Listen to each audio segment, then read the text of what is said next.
Assalamualaikum warahmatullahi wabarakatuh. Selamat malam semuanya. Waalaikumsalam warahmatullahi Malam, Kak. wabarakatuh. Malam, Kak. Malam, Kak. Oke, alhamdulillah kita bisa ketemu pada malam hari ini. Untuk pertemuan pertama di kelas akuntansi volume 9. Tapi sebelumnya saya mohon maaf, nggak bisa on cam. Saya mengimbau kemarin buat teman-teman bisa on cam ya di pertemuan pertama dan seterusnya, tapi pada malam hari ini saya belum bisa on cam karena posisi saya sedang tidak di rumah. Saya lagi ada di Demak, Jawa Tengah. Kebetulan saya habis ngantar adik yang mau kuliah, kampusnya ada di Demak, di Politeknik Negeri Jakarta, cuman PSDKU Demak. Jadi jauh lumayan.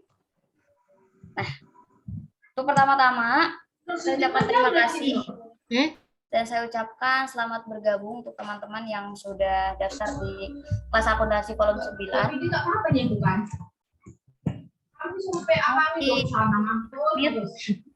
Mic-nya ya. Saya ucapkan terima kasih dan saya ucapkan selamat datang di kelas akuntansi volume 9 ini. Saya sangat mengapresiasi atas antusiasnya, kemudian atas keinginannya untuk upgrade skill akuntansi, baik itu yang memang sudah belajar akuntansi ataupun yang sama sekali belum belajar akuntansi. Untuk pertemuan pertama ini, langsung saja mungkin ya, tanpa perlu banyak basa-basi, kita langsung aja buka. Untuk kelas akuntansi volume 9 ini, di pertemuan pertama ada beberapa hal yang akan kita bahas. Yang pertama mungkin kita akan perkenalan terlebih dahulu, tapi sepertinya nggak akan semuanya, hanya beberapa orang saja nanti saya tunjuk. Kemudian perkenalan dari saya, ada pembahasan mengenai jadwal, pembahasan mengenai silabus, dan nanti ada ibaratnya membuka mindset tentang akuntansi. Karena rata-rata di sini memang pemula semua, dan kelas ini dikhususkan untuk pemula yang memang betul-betul nol ilmu akuntansinya, tetapi ternyata banyak yang sudah belajar akuntansi sebelumnya, bahkan yang sudah lulus kuliah, yang sudah bekerja, ikut di kelas akuntansi volume 9 ini. Jadi tidak menutup kemungkinan di sini banyak senior-senior yang memang sudah lebih dulu belajar akuntansi, tapi memang mau mengajari akuntansi lagi. Seperti itu mungkin ya. Untuk yang pertama, saya ingin memperkenalkan diri terlebih dahulu mungkin. Nama saya Rizka Rahmanisa.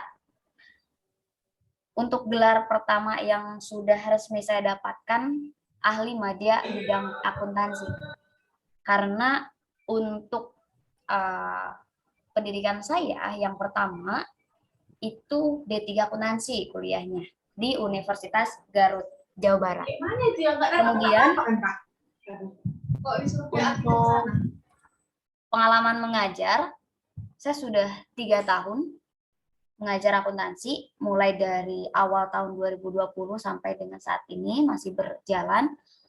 Kemudian saya sudah tersertifikasi sebagai teknisi akuntansi pratama oleh Badan Nasional Sertifikasi Profesi atau BNSP. Jadi untuk ilmu dasar saya sudah mumpuni dan alhamdulillah bisa ibaratnya membagikan ilmu ke sesama pejuang ilmu akuntansi, seperti itu. Dan untuk latar belakang pendidikan saya, memang sebelum saya kuliah itu saya sudah mempelajari akuntansi di jenjang SMK, di SMKN 1 Garut. Saya jurusannya akuntansi juga. Jadi untuk akuntansi sudah belajar dari SMK, sudah ada basic lah istilahnya. Jadi begitu masuk ke D3, saya membuka les privat ini dari semester 3. Sejak saya semester 3, saya buka les dan alhamdulillah sampai saat ini masih berjalan untuk les akuntansinya, baik itu yang kelas ataupun yang privat. Dan saat ini saya tidak merasa puas atas gelar saya yang pertama, ahli madya, tapi saya melanjutkan studi saya lagi di S1 akuntansi. Mohon doanya, saat ini saya sedang mulai menyusun skripsi. Jadi tahun 2021 itu saya sudah lulus pada bulan September, dan bulan September 2022 saya sudah mau nyusun skripsi lagi. Sebetulnya untuk alih jenjang itu bisa memakan waktu sampai 2 tahun. tapi saya percepat dan alhamdulillah bisa 1 tahun selesai untuk mata kuliahnya, dan semester ini tinggal skripsinya aja. Mohon doanya ya, teman-teman. Oke. Selanjutnya untuk silabus, seperti yang sudah tercantum di pamflet, bahwa pembelajaran kita di kelas online akuntansi volume 9 ini yaitu mempelajari mengenai ilmu dasar. Nah, ilmu dasarnya yaitu seputar siklus akuntansi perusahaan jasa. Tapi tidak hanya itu, nanti ada materi bonusnya. Apabila di siklus akuntansi perusahaan jasa sudah lulus dan sudah menguasai apa itu teknis pembuatan laporan keuangan, kemudian bisa paham dan bisa mengerjakan, nanti akan ada materi bonusnya berupa materi akuntansi keuangannya. Nah, siklus akuntansi itu dimulai dari apa? Ya, dimulai dari pemahaman analisis transaksi. Saya bahas sekilas aja ya. Untuk siklus akuntansi perusahaan jasa itu kita mulai dari pemahaman bukti-bukti transaksinya. Bahwa bukti transaksi itu masuk ke jenis transaksi A, B, C, D, dan sebagainya. Misalkan ada penjualan, pembelian, penerimaan kas, atau pengeluaran kas kah. Nah, itu harus kita pahami. Dan yang kedua, untuk siklus akuntansi itu ada proses pencatatan ke jurnal umum. Jadi dari jenis-jenis transaksi, dari bukti-bukti transaksi itu kita rekap atau kita ringkas dalam satu jurnal. Sesuai dengan yang ada di pamflet, jurnal umum ya. Kemudian buku besar. Buku besar itu bukan bukunya yang besar, tapi buku besar itu adalah proses pengklasifikasian dari rekening-rekening yang kita gunakan dari suatu laporan keuangan. Kemudian nanti ada pembelajaran mengenai neraca saldo. Neraca saldo itu adalah proses ketiga dari siklus akuntansi. Kemudian ada ayat jurnal penyesuaian. Ya. Setelah itu ada neraca lajur. Neraca lajur. Kemudian ada neraca saldo setelah penyesuaiannya. Berikut dengan laporan keuangan. Dan ada tambahan lagi. Untuk laporan arus kas itu nanti kita tambah, dan kemudian ada jurnal penutup dan jurnal pembalik. Jadi satu siklus akuntansi kita akan pelajari semua. Nah, untuk laporan keuangan, untuk yang belum mengetahui sama sekali laporan keuangan ada berapa, untuk sektor privat, yang pertama ada laporan laba rugi.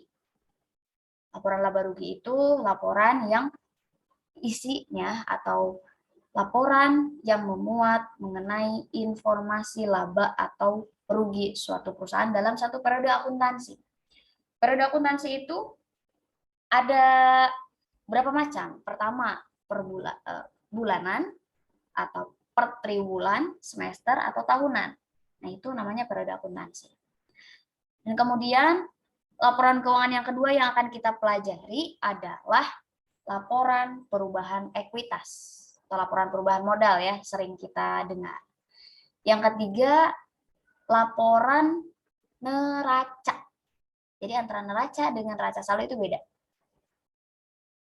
Setelah neraca, kita akan belajar laporan arus kas, dan yang kelimanya ada catatan atas laporan keuangan. Tapi untuk catatan atas laporan keuangan tidak dipelajari di kelas ini. Itu karena materinya lanjutan. Gitu. Setelah itu, kita akan belajar mengenai jurnal penutup sampai ke jurnal pembalik. Nah, jadi rangkaian siklus akuntansi itu ada pada silabus yang dicantumkan di pamflet. Itu untuk siklus akuntansi perusahaan jasa pemula sekali.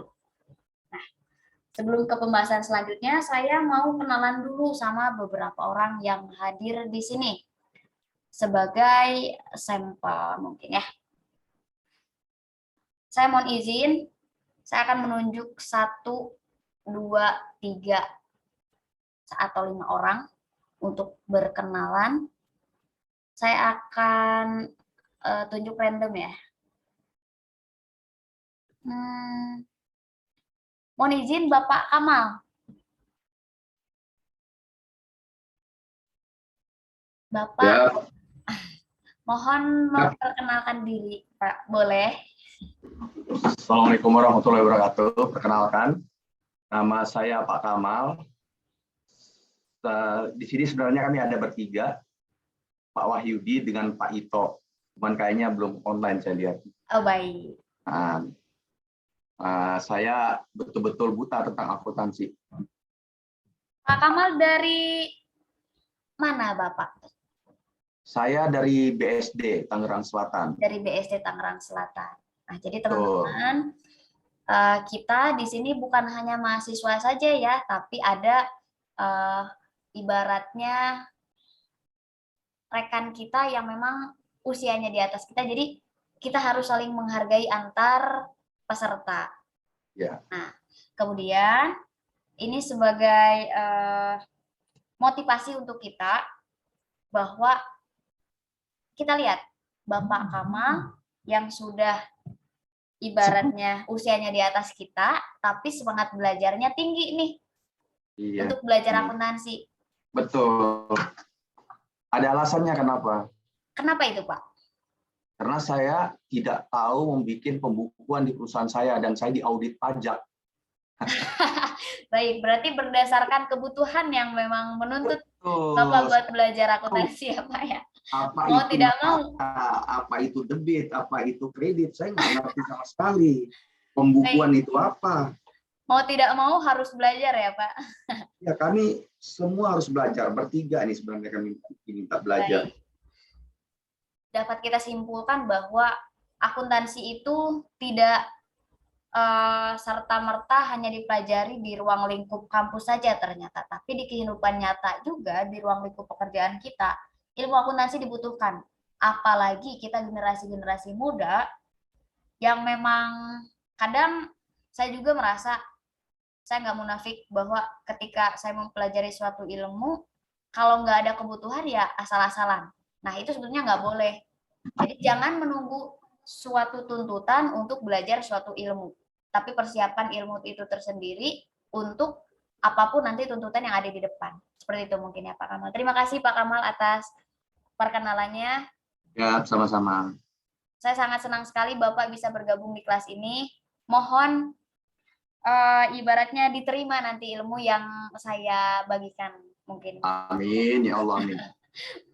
Baik, selanjutnya saya mau perwakilan dari mahasiswa. Saya acak ya. Siapa ya?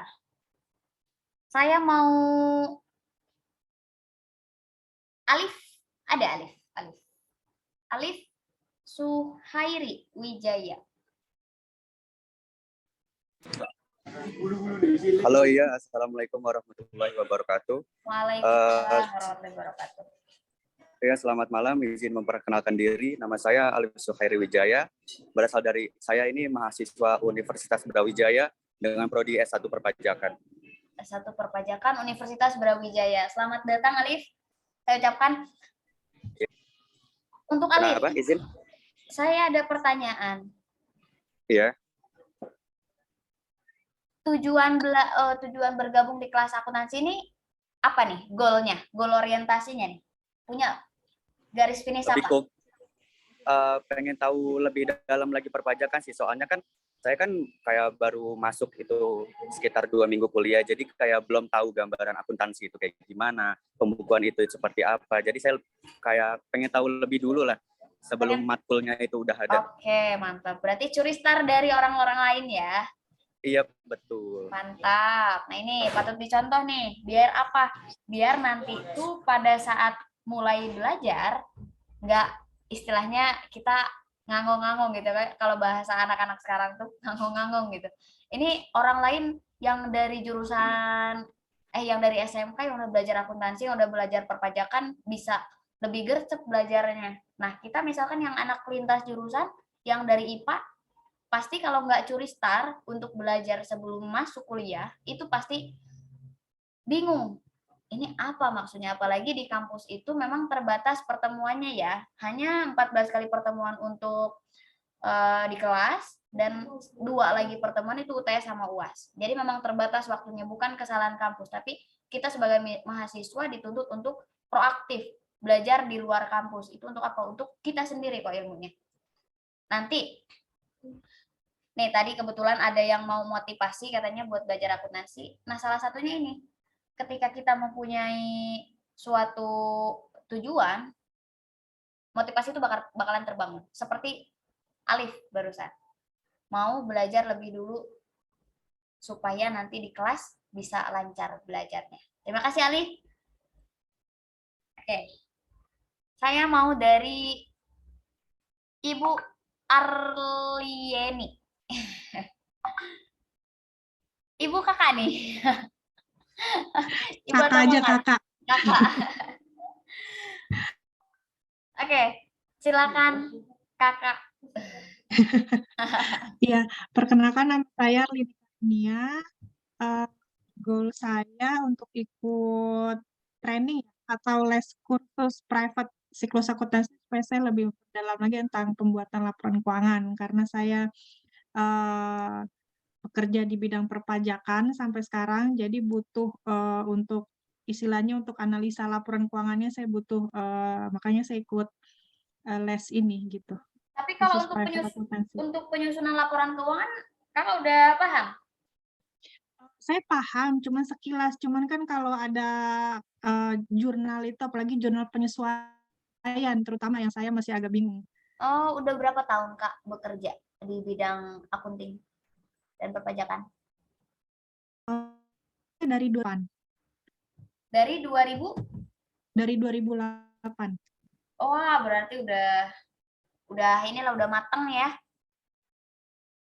Dan untuk laporan keuangan itu kayak saya mesti butuh ini lagi deh, nge-refresh lagi. Refresh lagi ya. Tapi kalau untuk Iya. background pendidikan dari akuntansi juga?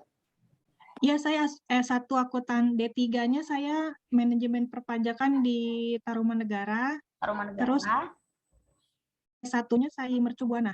Mercubuana. Oke, berarti dapat info kelas ini dari grup Mercubuana sepertinya ya. Dari mana? Dari Instagram atau dari saya ikut grup Oh. Telegram aku. Oh iya siap. Kalau Saya ucapkan selamat bergabung ya Kak Arlieni. Berarti ini senior saya nih di akuntansi. Selanjutnya saya mau 2 orang lagi deh. Acak ya. Saya mau Aulia Hesti. Aulia. Oh iya, Aulia, saya mahasiswa di Politeknik Negeri Malang, jurusan Polinema, Politeknik Negeri Malang ya. Semester berapa Aulia? Maba. Maba, oke. Aulia apa nih motivasi buat ikut kelas ini nih?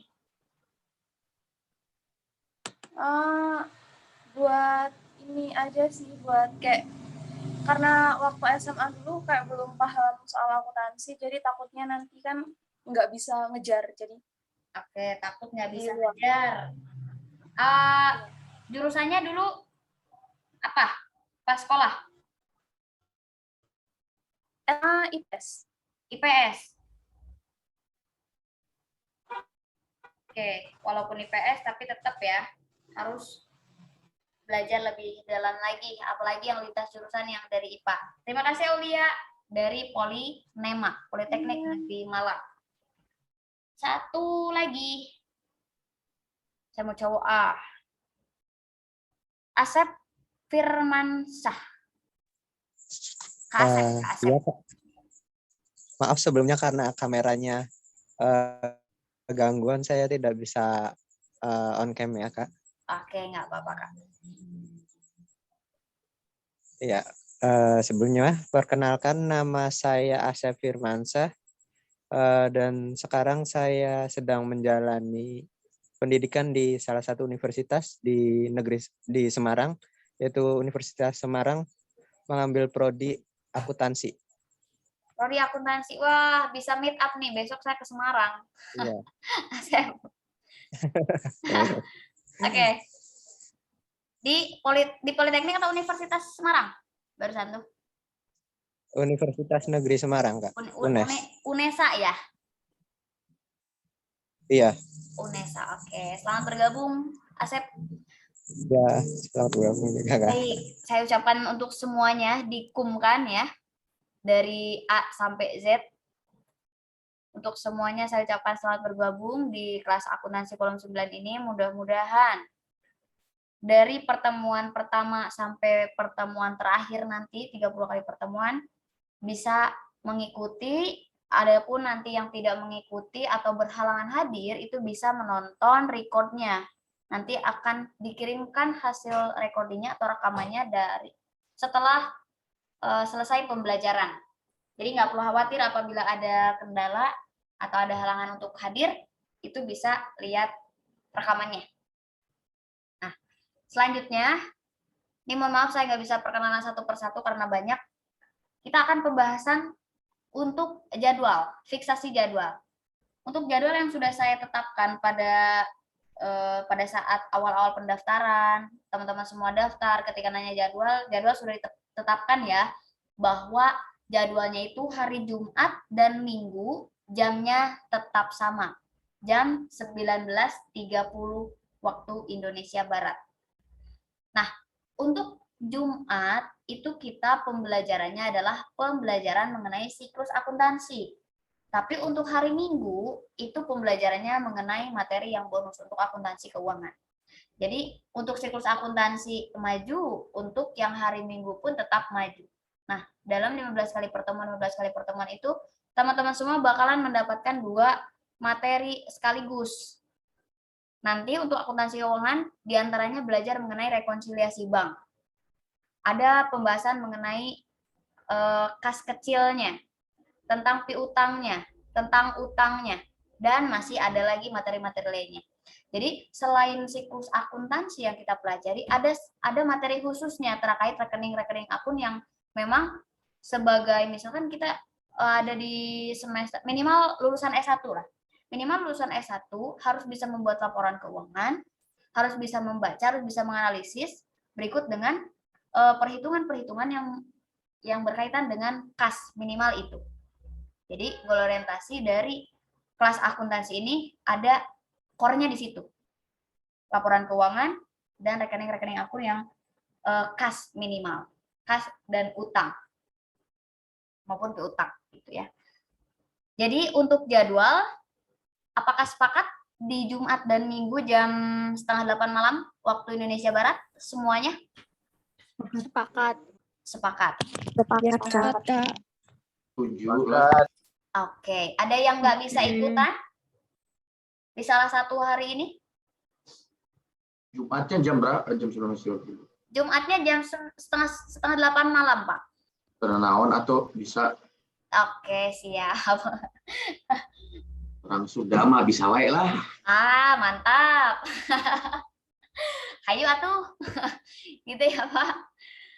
Oke, untuk jadwal fix ya, semuanya setuju, dan untuk yang tidak mengikuti malam ini dianggap mengikuti persetujuan pertemuan pertama ini. Jadi mengikuti suara di pertemuan pertama. Mau nggak mau harus mengikuti, dan kalaupun tidak bisa hadir, seperti malam ini yang nggak hadir, itu bisa nonton recordnya nanti. Oke, sampai sini ada yang mau ditanyain dulu nggak sebelum ke pembahasan selanjutnya nih? Pembahasan selanjutnya saya mau bahas mengenai sudut pandang kita terhadap akuntansi, karena sudut pandang itu terkadang yang membuat kita apa ibaratnya suatu jalan atau alur yang memang perlu kita punya sebelumnya. Ada yang mau ditanyain dulu nggak dari 2 pembahasan di atas? Nggak ada? Oke. Kalau nggak ada, kita langsung ke pembahasan ini nih. Tadi ada yang request ke saya bahwa, Kak, gimana? Saya udah semester sekian di jurusan akuntansi, tapi saya belum paham akuntansi dan saya merasa malas belajar akuntansi itu. Tapi kalau nggak dilanjutin sayang, soalnya saya udah semester sekian, udah semester 6, udah mau skripsi, bahkan lagi nyusun, tapi masih belum bisa akuntansinya. Padahal jurusannya jurusan S1 akuntansi. Nah, jadi kuncinya untuk bisa akuntansi itu, ini berdasarkan yang sudah saya alami. Kalau saya bilang saya jago akuntansi dari bayi, teman-teman percaya nggak? Percaya tuh? Atuh. Entah atuh. Nah, berarti kita tuh semua belajar dari nol. Cuman yang membedakan adalah kita punya tujuan atau enggak. Kita kuat atau enggak. Nah, kuncinya kuat, kuncinya punya tujuan.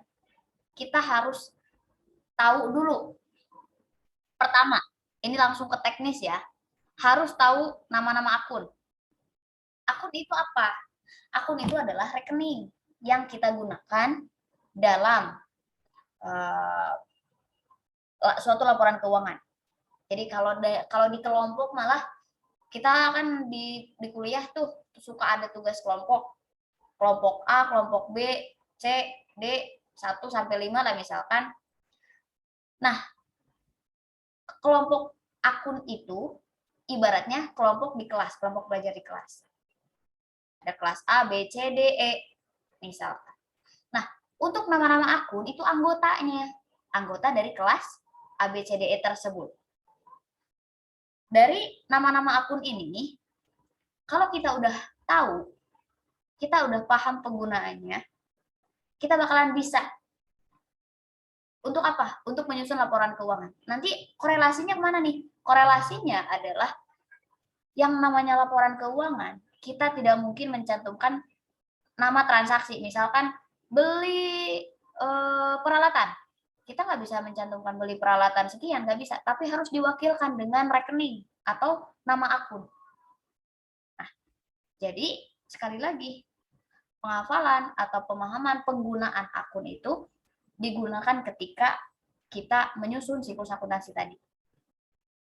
Minimal tahu 5 kelompok akun yang utama. Yang pertama, kelompok aset. Ya. Kedua, kelompok kewajiban. Ketiga, kelompok ekuitas atau modal. Keempat, kelompok pendapatan. Dan kelima, kelompok beban. Nah, minimal tahu ketuanya aja dulu. Untuk anggota-anggotanya nanti saya akan kirimkan jenis-jenis nama-nama akun, tapi cukup dibaca aja dulu. Jangan dulu dihafalkan. Nanti akan saya kirim ya PDF-nya ya. Yang kedua, pemahaman konsep dasar akuntansi. Maksudnya konsep dasar akuntansi itu adalah pemahaman mengenai debit kreditnya atau sering dinamakan saldo normal akun. Kemudian, setelah kita memahami konsep dasar itu tadi bertambah di sebelah mana, berkurang di sebelah mana, itu kita akan bisa untuk menentukan jurnal. Kenapa kita harus bisa jurnal? Karena jurnal umum itu sebagai fondasi utama dalam penyusunan laporan keuangan.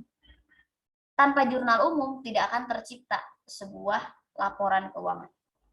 Pada intinya tanpa jurnal kita nggak akan bisa nyusun laporan keuangan. Ya kali kita akunting, kemudian kita punya punya bukti transaksi, laporan keuangannya kita lampirkan secara mentah gitu.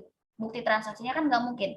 Tapi yang namanya laporan keuangan yang harus bisa dibaca oleh umum, berarti harus mengikuti aturan umumnya, yaitu aturan umum di Indonesia menggunakan SAK atau Standar Akuntansi Keuangan. Jadi kitabnya lah, kalau di agama mah, kitabnya akuntansi di Indonesia mah namanya SAK, Standar Akuntansi Keuangan. Dikarang oleh siapa? SAK itu dikarangnya sama AI, Perikatan Akuntan Indonesia, berupa PSAK ya, pernyataan-pernyataan. Nanti metode pembelajarannya gimana Kak? Untuk metode pembelajaran kita nanti saya akan ibaratnya ngambil secara garis besar kemudian teknis langsung. Karena di sini kan rata-rata nggak perlu banyak teori. Teori itu bisa mengikuti sambil dibaca kalau teori. Tapi kalau praktek, selain harus dijelaskan, tapi harus dilakukan. Nah, setelah tahu konsep dasarnya nanti, Kak ini diajarin nggak? Diajarin sama saya. Jadi 4 poin ini tuh diajarin sama saya. Teknisnya, metodenya nanti bakalan diajarin.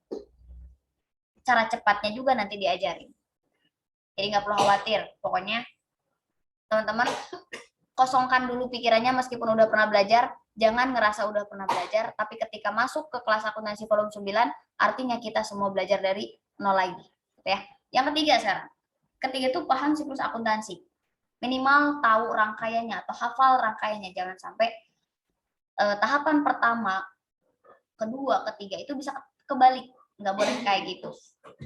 Jadi harus tahu rangkaiannya dari rangkaian pertama sampai rangkaian terakhir. Dimulai dari analisis transaksi, jurnal umum, boleh dicatat ya, atau boleh dihafalkan aja.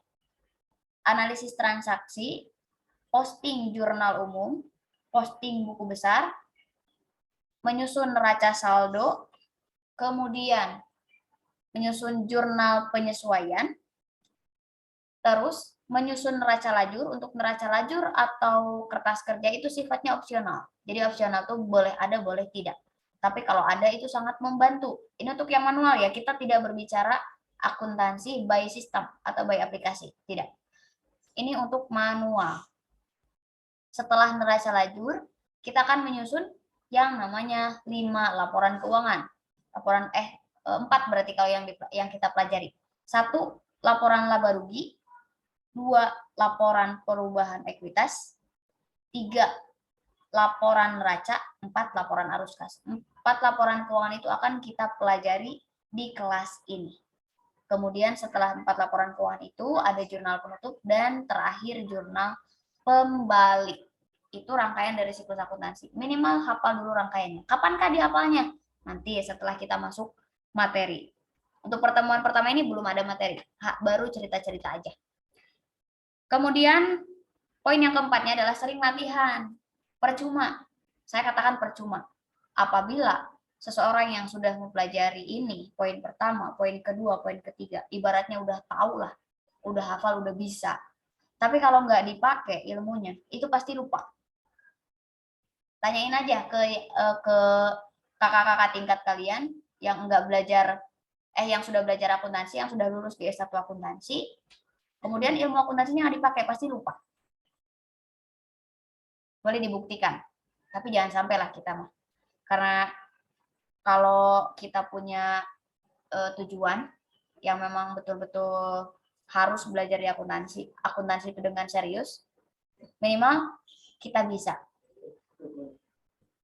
Ya, itu untuk pembahasan malam ini. Kemudian selanjutnya saya mau ngobrol aja deh. Ini bisa dipahami untuk 4 poin ini? Paham. Paham? Insya Allah. Oke. PDF ini nanti Halo, Kak. di-share nggak, Kak? Saya share ke grup nanti setelah selesai pembelajaran. Baik, Kak. Terima kasih. Oke. Kak, boleh diulang lagi, Mbak? Tentang apa? Tentang 4 poin tadi?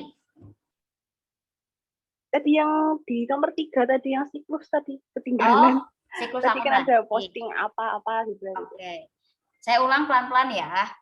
Ya. 1. Analisis transaksi.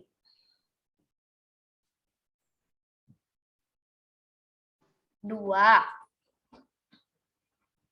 Posting jurnal umum.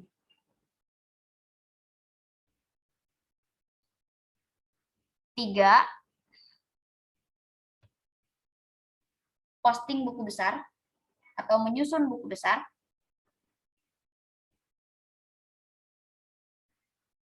4. Menyusun neraca saldo.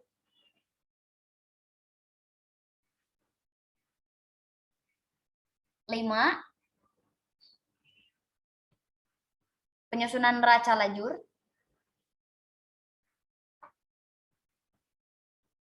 6. Laporan keuangan, laporan laba rugi. 7. Laporan perubahan ekuitas. 8. Laporan neraca. 9. laporan arus kas. 10 jurnal penutup.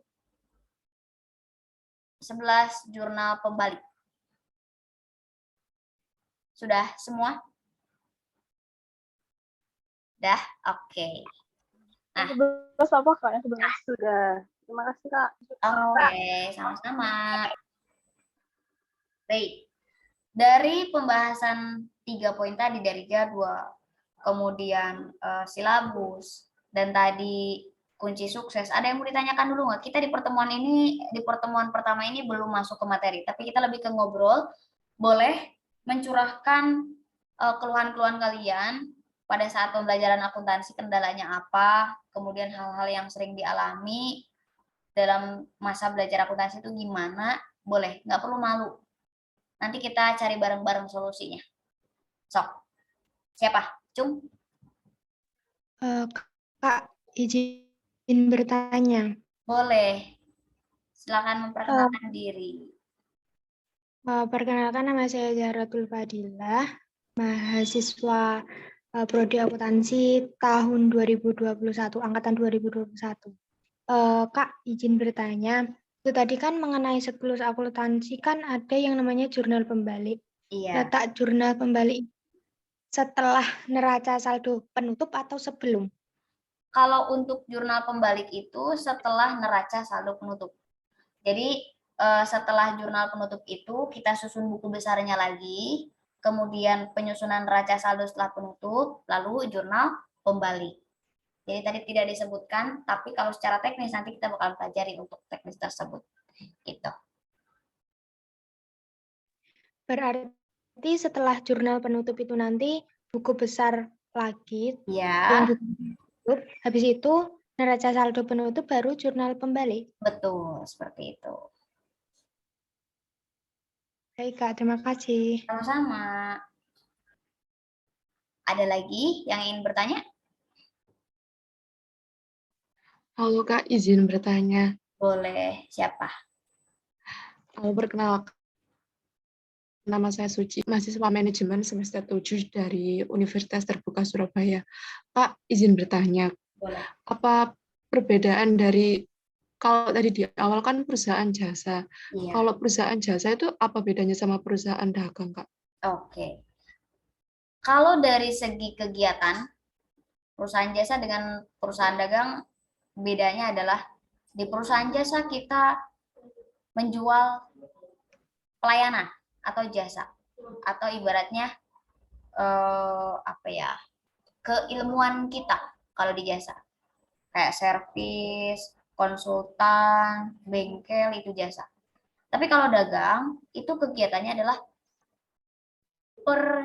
penjualan atau pembelian barang dagangan.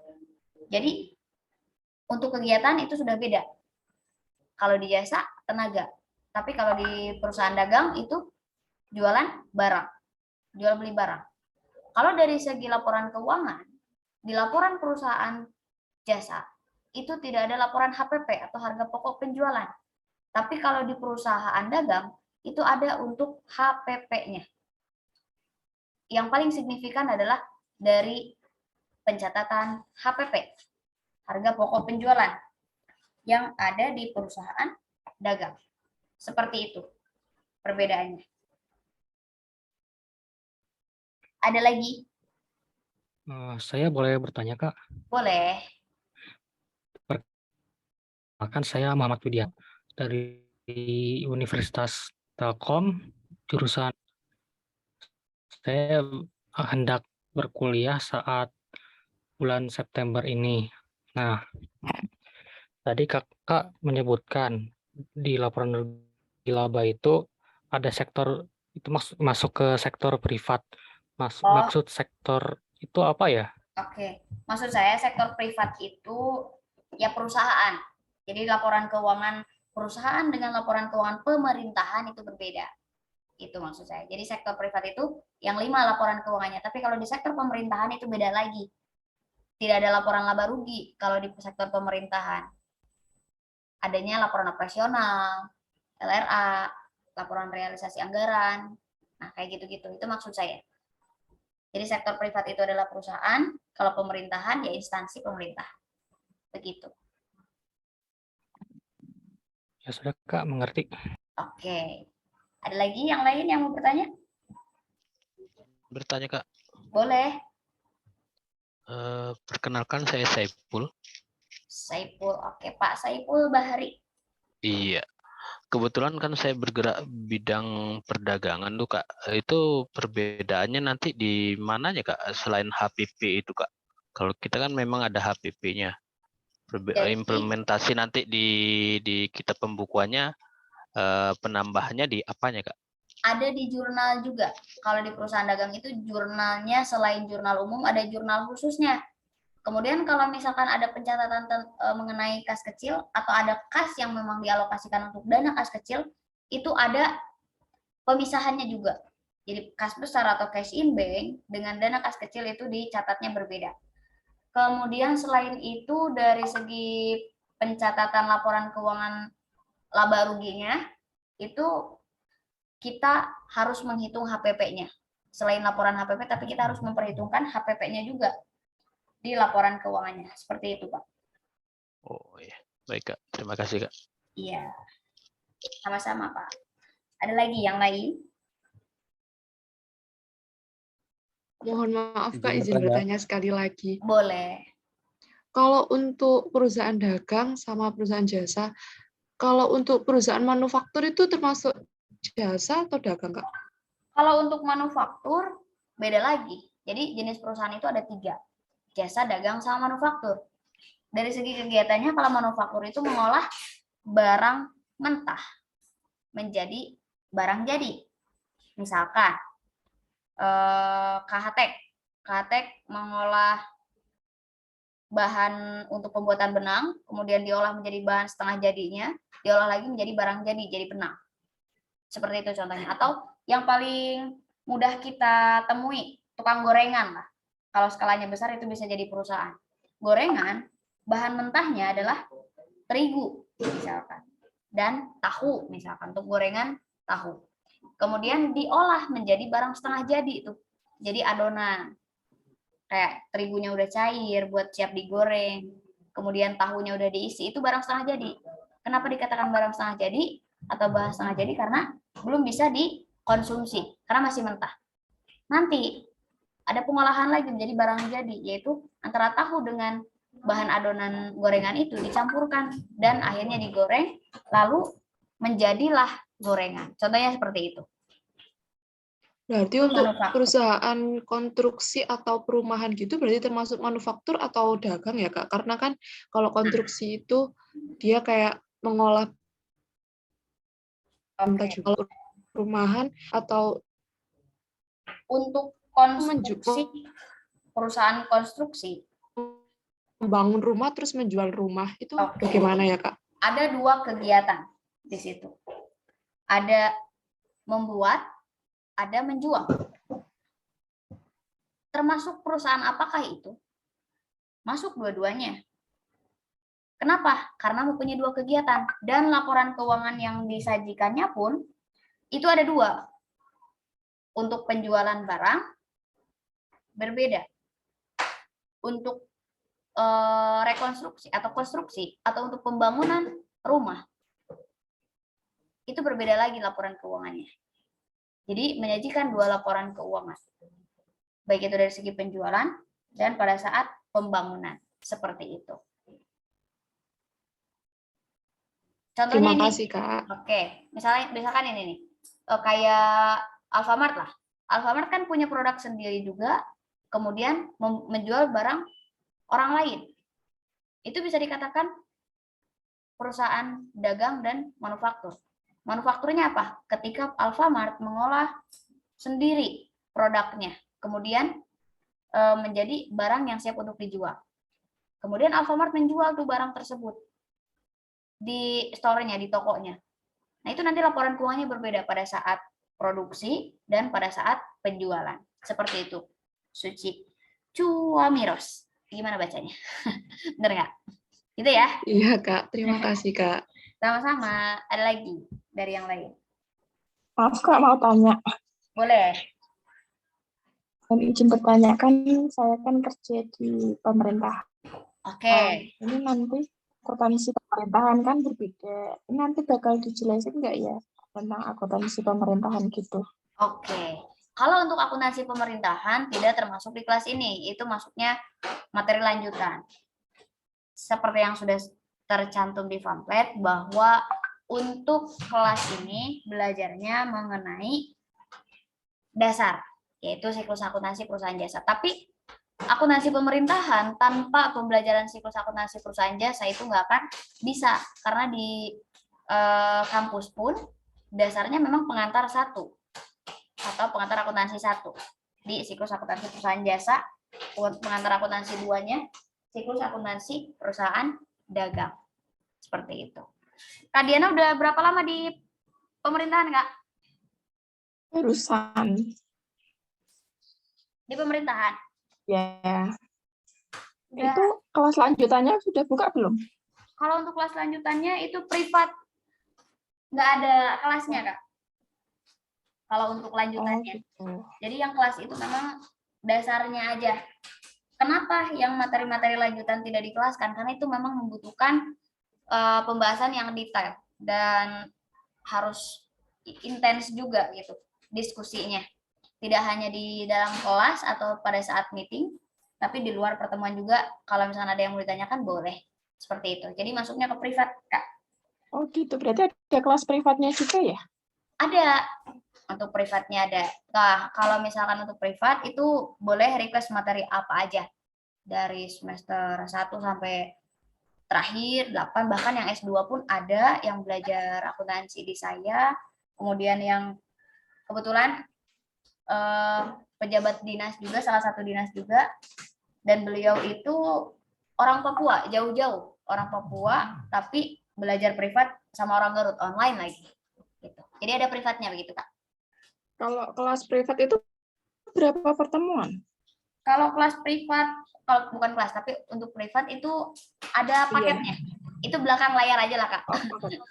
Oh iya. Nanti boleh di WA ya, Terima kasih. untuk privatnya. Siap, Ya, sama-sama. Terima kasih. Selanjutnya? Boleh bertanya lagi, Kak? Boleh. Kalau ada asuransi yang kadaluarsa itu di dalam persamaan akuntansi itu nilainya berkurang atau tidak? Atau bertambah mungkin? Asuransi yang kadaluarsa.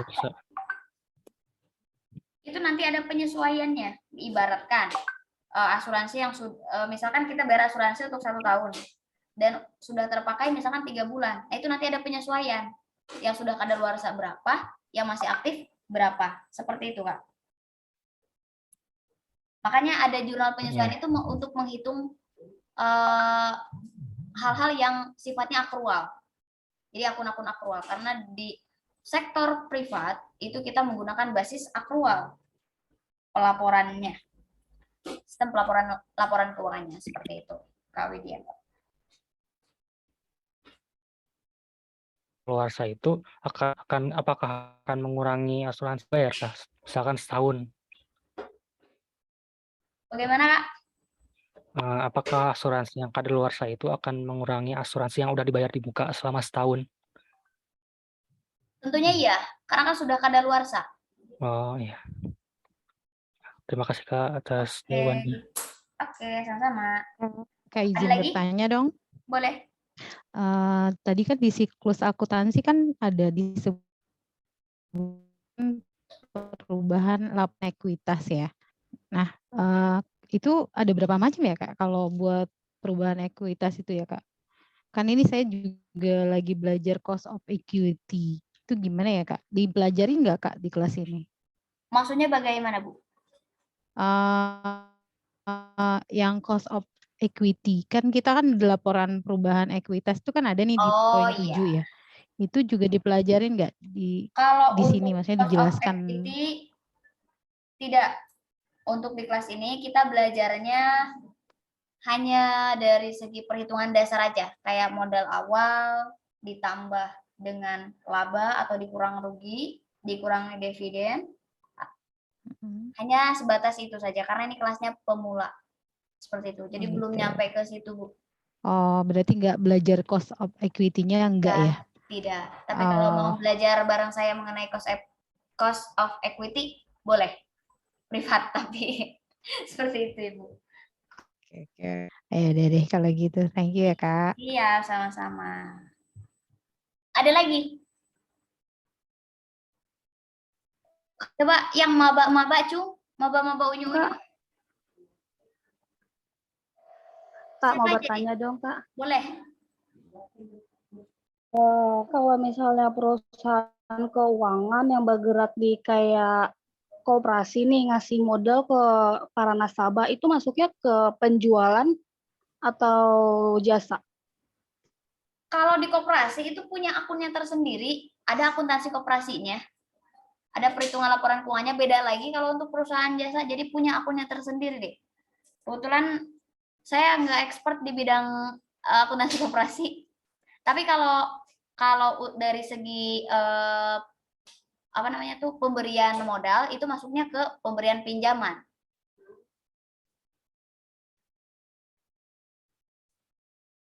Kalau di koperasi.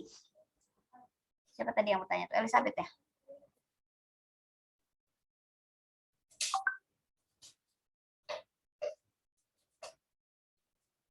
Ada lagi? Cung?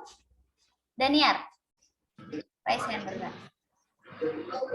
Boleh bertanya?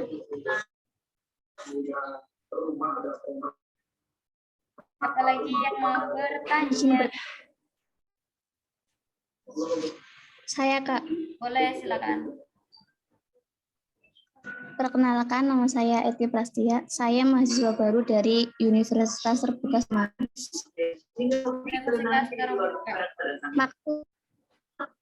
Maksud dari aktiva sama dengan utang plus ekas itu apa ya, Kak? Bagaimana? Suaranya putus-putus. Maksud dari aktiva sama dengan utang plus ekuitas. Oke. Jadi arti dari atau makna dari aktiva sama dengan utang ditambah ekuitas itu maksudnya adalah setiap ada satu aktiva itu pasti bersumber dari modal atau dari hasil pinjaman. Bisa dari keduanya atau dari salah satu. Itu maksudnya. Misalkan, kalau di rumus matematika itu ada yang namanya A sama dengan B tambah C. Seperti itu contohnya. Nanti bakalan kita bedah di mana itu, bakalan kita pahami pada saat penyusunan laporan keuangan neraca. Maksudnya bagaimana? Maksudnya adalah ketika kita menyusun laporan keuangan nanti, laporan keuangan neraca, setiap total aktiva wajib sama totalnya dengan total kewajiban ditambah dengan total ekuitas. Jadi total ekuitas sama total kewajiban itu ditambahkan. Nah, nanti total hasil dari penjumlahan itu akan ditotalkan, kemudian nominalnya wajib sama dengan total aktiva. Kalau nggak sama gimana, Kak? Berarti laporan keuangan kita penyusunannya belum benar. Seperti itu maksud dari aktiva sama dengan utang tambah modal. Itu konsep dasar akuntansi. Dasarnya atau mindset utama yang harus kita tanamkan. Seperti itu ya. Ada lagi? Maaf, boleh, siapa? Cung.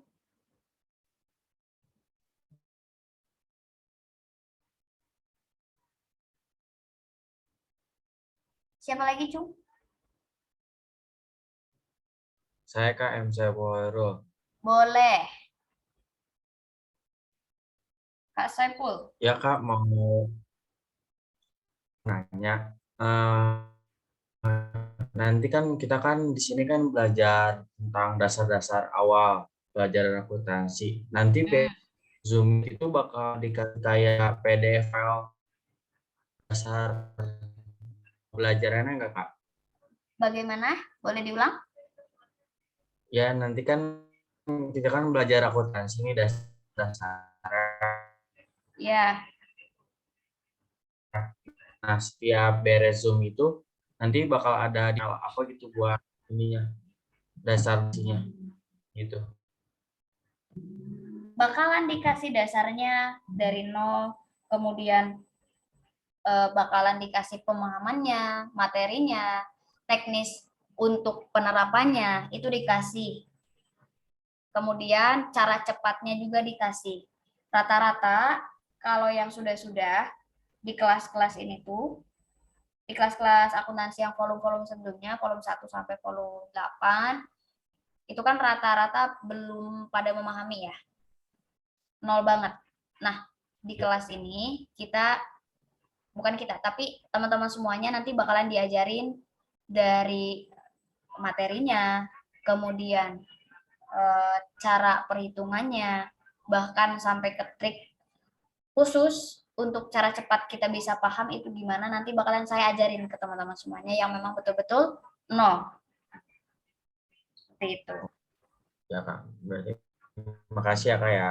Oke, sama-sama. Ada lagi?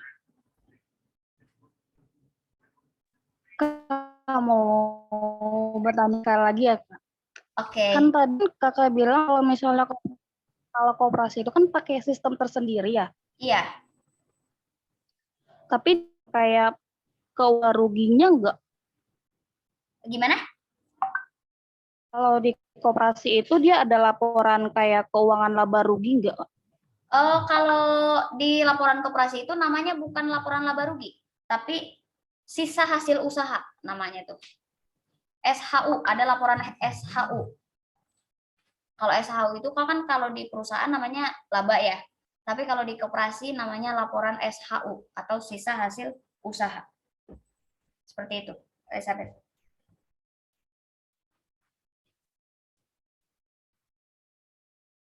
Ada lagi? Ya Kak. Oh. Boleh Muhammad Widianto. Saya ingin bertanya lagi. Boleh. Ini teh di ada jenis transaksi akumulasi penyusutan. Dalam buku yang saya baca ini, akumulasi penyusutan hanya mengaruhi peralatan. Apakah variabel yang lain mengaruhi juga nggak? Dipengaruhi juga nggak oleh pertanyaan bagus. Penyusutan? Pada saat perhitungan akumulasi penyusutan, apakah hanya mempengaruhi akun aktiva tetapnya saja? Jawabannya tidak. Tapi mempengaruhi dua akun tentunya. Satu, mempengaruhi pengurangan bagi akun aktiva tersebut. Yang kedua, menambah akun akumulasi. Yang mana nanti akun akumulasi tersebut akan menjadi pengurang pada saat penyusunan laporan keuangan neraca. Jadi minus nanti jadi pengurang ya, atau dikasih tanda minus untuk akun akumulasinya. Begitu, Kak Muhammad Widianto. Jadi dalam akuntansi itu sistemnya double entry bookkeeping. Artinya tidak hanya mempengaruhi satu akun, pasti dua akun atau lebih. Nggak mungkin satu akun yang dipengaruhi. Itu ya. Jadi akumulasi juga ada apanya? Perlengkapan itu di sisi mana ya akumulasi itu? Akumulasi saja bukan. Akumulasi itu nanti dicatat di jurnal. Baik itu jurnal umum ya atau jurnal penyesuaian apabila ada transaksinya. Di salah satu pada saat penyusunan jurnal itu. Dan kemudian nanti untuk akumulasi tersebut akan disajikan nominalnya pada saat penyusunan laporan neraca. Dan akun akumulasi tersebut akan menjadi pengurang bagi aktiva tetap yang berhubungannya. Contoh, misalkan kita mempunyai nominal untuk akumulasi penyusutan peralatan. Otomatis pada saat penyusunan laporan keuangan neraca, untuk akumulasi penyusutan peralatan itu akan mengurangi nilai dari aktiva tetapnya. Seperti itu. Mengerti, Kak? Terima kasih. Oke, sama-sama. Oke, saya rasa sudah cukup ya untuk malam ini. Karena ini pembahasannya udah mulai jauh, berarti saya bisa ajak ngebut ya. Mau diajak ngebut pembelajarannya nggak? Jangan aku. Saya masih Oke, jangan nanti ya. Pelan-pelan aja, Kak. Oke, alon-alon aja asal kelakon ya kalau kata orang Jawa. Siap. Untuk pertemuan kedua, nanti insya Allah kita akan bertemu pada hari Jumat. Saya sudah di Garut. Nanti tuh sudah di Garut, kemudian kita belajar on cam, mudah-mudahan ya bisa ya. Saya on cam nanti biar bisa lihat wajah saya yang sangat lucu. Garulis. Oke, garulis. Oke, itu aja paling untuk pertemuan malam ini. Saya ucapkan terima kasih. Dan sekali lagi saya ucapkan selamat bergabung dan mudah-mudahan teman-teman semua bisa menerima ilmu yang saya bagikan dan bisa dimanfaatkan baik itu dari hal-hal kecilnya sampai hal-hal besarnya. Kecil sih, kecilnya belum besar ya. Tapi mudah-mudahan bisa bermanfaat terutama bagi yang mempunyai tujuan. Amin. Yang nggak punya tujuan pun semoga bisa bermanfaat. Gitu ya. Udah tuh. Oke, saya mau buka chat dulu nih, ada yang bertanya absensi.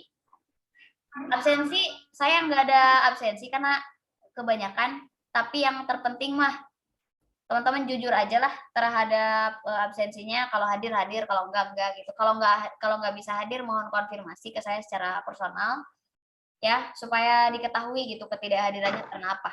Jangan bolos. Nanti ya sayang lah. Sayang teman-teman semua udah mengorbankan finansialnya gitu ya, keuangannya buat belajar akuntansi ini, kemudian pas udah dimulai tapi malah nggak masuk, kan sayang kesempatannya lah.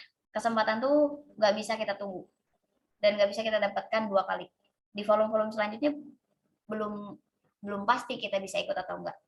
Nah, jadi selama kita ada kesempatan ya ikutilah dengan seksama gitu ya. Jangan dilewatin lah sayang waktunya. Ya, itu aja paling untuk pertemuan pertama ini. Apabila ada kesalahan mohon dimaafkan. Tapi saya mau lihat dulu nih ada 5 layar ya, ternyata banyak ya. 100 lebih yang hadir dari 200 anggota. Oke. Nanti kita belajar dari nol ya. Dan apa lagi ya? Udah cukup mungkin? Kalau nggak ada, saya pamit undur diri untuk pertemuan malam ini. Kita ketemu Jumat jam 19.30. Jangan sampai lupa jamnya. Untuk link, saya akan share setiap 15 menit sebelum pertemuan atau beberapa jam sebelum pertemuan. Dan kemudian untuk materi dan recordnya itu akan di-share ke link dan PowerPoint ataupun modulnya nanti ya. Untuk modul nanti saya akan share juga. Terima kasih. Saya pamit. Wassalamualaikum warahmatullahi wabarakatuh. Sampai jumpa pertemuan selanjutnya. Dadah.